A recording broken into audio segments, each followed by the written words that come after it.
What is going on, everyone? Just out here for a walk in downtown Kelowna, British Columbia, Canada. And I've actually just got the lav mic on, and I'm here on the cell phone for this video. Just wanted to do kind of a casual, off-the-cuff walk and talk video. So in this video, I'm going to lay out my top 5 reasons for why everyone, men and women, should want big glutes. Before we dig into all that, what I want to do first is just quickly recap what the 4 primary functions of the glutes are. So the main function the glutes perform is hip extension. So basically driving your hips forward, kind of like you would in a deadlift or in a hip thrust. And then the other 3 are they also perform hip abduction. So you want to think of this like being abducted. So when I hear the word abduction, I think about being abducted by aliens. So being like taken away. So hip abduction would be like pushing your knees apart or moving them away from the midline. And then they also do hip external rotation, so like pointing your toes outward, and then posterior pelvic tilt. So you just want to keep those functions in mind. Now, something that I found really interesting, I remember reading this in the book Sapiens by Yuval Harari, and it's this fact that, or supposed fact, that humans actually evolved such big glute muscles, and it was because of this evolution that allowed us to stand upright and be able to walk around on our own 2 legs in the first place. Now, apparently this idea has come under scrutiny by some more recent literature, which says that it's kind of more like a chicken and egg scenario. So it isn't necessarily the case that we evolved these big glutes, which then allowed us to stand upright. It was more so the other way around. We kind of evolved an ability to stand upright independently and then developed really big glutes compared to our ape ancestors as a result. But in any case, whatever way the causality goes, I would say that having big glutes is really part of what makes us uniquely human. But with that aside, I would say that my number 1 reason why the glutes are so important and why everybody should want big ones is because of aesthetics. Being a bodybuilding channel, I guess this is somewhat central to me. But I think that if you just look at really any physique athlete, having well-developed glutes will really improve that overall appearance of muscularity. I think there's no better example of this than Ronnie Coleman. I mean, if you just look at his glutes, it's just absolutely insane, the level of definition and muscularity there. And I think it just really commands attention in all of his back poses and his side poses. Now, I also remember when I was at the NPC Nationals, watching the classic physique division there last year in Miami. I remember seeing a lot of the competitors that did the best or placed the best also happened to have the best glute development. This could have been a coincidence, but I don't think that that's the case. I mean, with some of these guys, even when they'd face the front, you could tell that they were quite muscular, but then when they would turn to the side and back on, they'd almost completely disappear. And it's this lack of glute development, I think, that contributes to this effect. Even if they have really big quads, you can see that when they turn to the side, there's just no real density or balance to the muscle. And the same thing is, of course, true in the bikini division. And there's probably no better example of this than former Miss Bikini Olympia Ashley Kaltwasser. Steph and I have been watching her vlogs lately, and I'm just blown away by the attention to specificity when it comes to her glute training and just how much volume and intensity she manages to pack in for that muscle group. It's been really kind of impressive to watch. So from an aesthetic point of view, I'd say it's huge when it comes to physique competitors, but it doesn't actually stop there. Just recreational trainees or people who just want to be more jacked in general, I think should focus on their glute training because if you're just out walking around in clothes, say you've got on a pair of jeans or shorts or whatever, the glutes really are going to enhance that appearance of muscularity, especially from the side and from back on. And when you think about it, your side angles and your rear angles constitute 3/4 of your total angles. So I would say most people are going to be looking at you from these directions. And so if you don't have a well-developed set of glutes, you're definitely not maximizing your muscular appearance by any means. And then also just on an attractiveness scale, there's actually quite a big body of research looking into why it is that men find glutes attractive on women. And I remember reading an old Brett Contreras article where he kind of wrote that due to the increase in popularity of denim jeans and the subsequent advertising campaigns that kind of focused on the butt probably will soon surpass the breasts as the primary sexual characteristic. And then there's actually a lot less research on why women find muscular glutes attractive in men. But I have seen from these like online surveys and interviews that women do in fact find it to be attractive, and there seems to be kind of a sweet spot.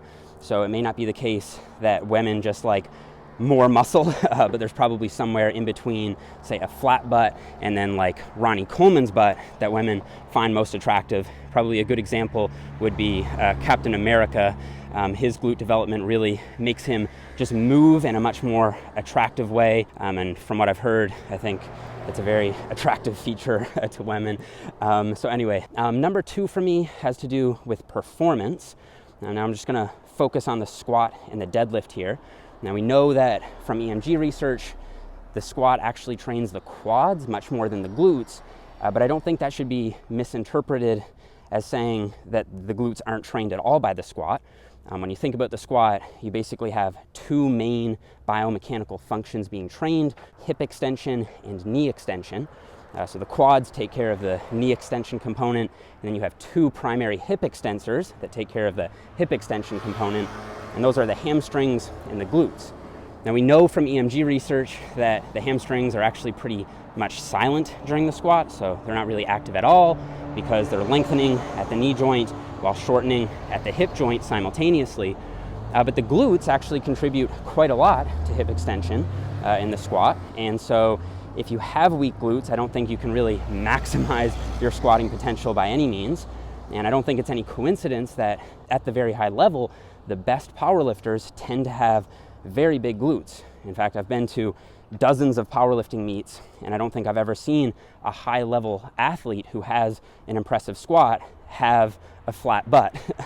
So I don't think that's any coincidence. Now you could say that maybe it's the fact that they do so much deadlifting, and it is true that because of biomechanical differences, the deadlift does involve more of the glutes than the squat does. But still, that kind of plays into my point that if you're going to be doing these hip extension based exercises, you're going to want to have good glute development so you can maximize your strength and performance on them. This actually goes way further than just the squat and the deadlift. I think that the glutes play a critical role in upper body exercises as well. Probably pretty much every lower body exercise except for some isolation stuff. But even upper body movements like the overhead press, because the glutes play such a fundamental role in stabilizing the pelvis and then the core by extension, if you don't have well-developed, strong glutes for these movements, you're just simply not going to be maximizing your performance. Okay, so reason number 3 has to do with reducing injury risk. Having well-developed glutes does reduce your risk of injury, but I'm going to focus on 2 primary examples, and those are knee valgus in the squat and lower back rounding in the deadlift. And I'm going to talk about how the glutes contribute to both of those. So knee valgus, if you're not familiar with it, is basically when your knees do this on the squat, so they cave in together. This is actually a controversial topic. First of all, it's not perfectly clear what causes knee valgus in every case. It's probably highly individual. And then it's also not perfectly clear whether or not it's dangerous. It seems to be the case that most experts agree that it can contribute to knee pain, but in very highly advanced elite level powerlifters and weightlifters, because they're able to control their knee valgus so well, it may not be quite as injurious. But for more recreational lifters, I think knee valgus is, especially when exaggerated, a negative thing. And when you think about it, I think it's pretty obvious how the glutes can contribute to correcting this. So remember that the glutes, or that 2 secondary functions of the glutes, are hip abduction and hip external rotation. And when you think about what's happening when you have knee valgus, it's basically the opposite. So you have hip internal rotation and hip adduction. So the knees are coming in and rotating in. So if you have powerful glutes and they're performing hip external rotation and hip abduction to counteract that, then that should be able to kind of correct that technique error. Now, it could be the case that you simply have overpowering adductor muscles. So these muscles on the inside of your thigh could be taking over and forcing the knees in, which does have some literature supporting it. But still, it seems to me that if you do simply get the glute muscles, especially the glute medius muscle, more involved on the squat, then it should help keep the knees out.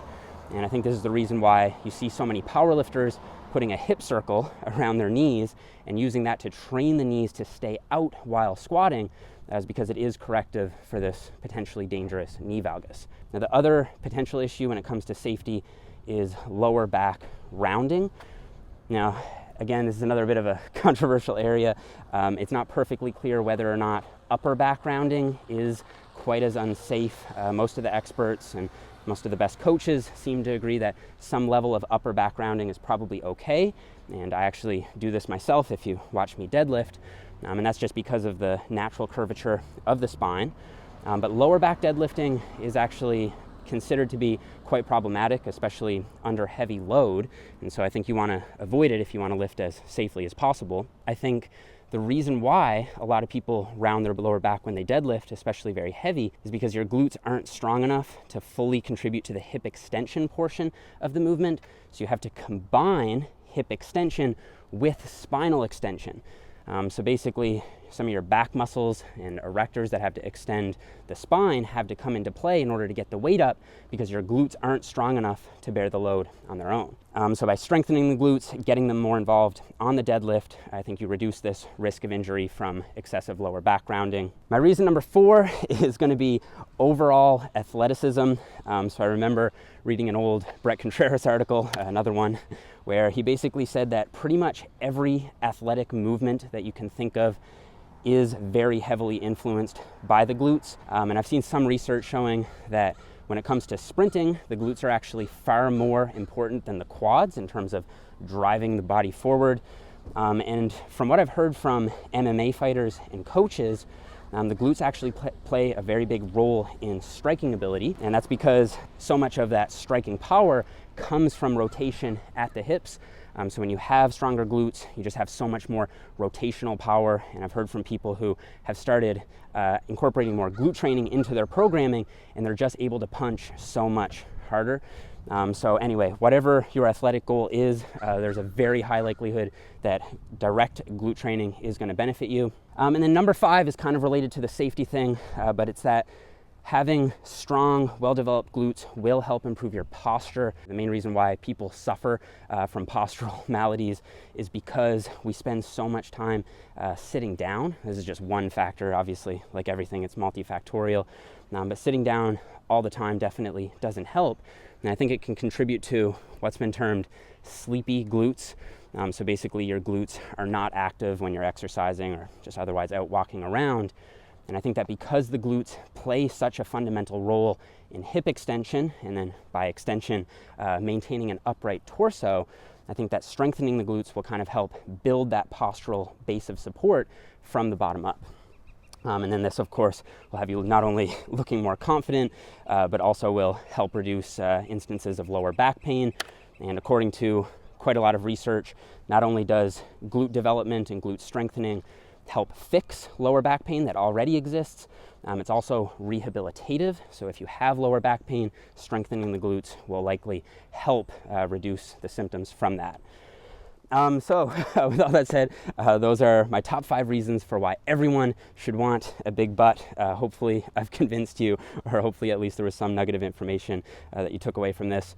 And I figured now would be a great time to let you guys all know that my girlfriend Stephanie and I, we've finally released our women's specialization program. So this is a full body training routine with a special focus on the glutes. And so it's all based on all of our scientific reading and research. And so everything is all backed with a full list of references. So I'll have more information about that in the description box below if you'd like to check it out. I think it's going to be $29.99 for the first week of launch, and then it'll go up to $39.99 from there. So if you are interested, go check it out. It supports me, and you can get to your glute goals in the process. So thank you guys so much for watching. Don't forget to leave me a like if you enjoyed the video, or if you learned something. Don't forget to subscribe if you happen to be new, and I'll see you guys all here in the next video. If you ever get into trouble, all you need to do is... Feels like I'm wearing nothing at all. Nothing at all. Nothing at all. Stupid sexy Flanders! Ow, my leg! This is the worst pain ever!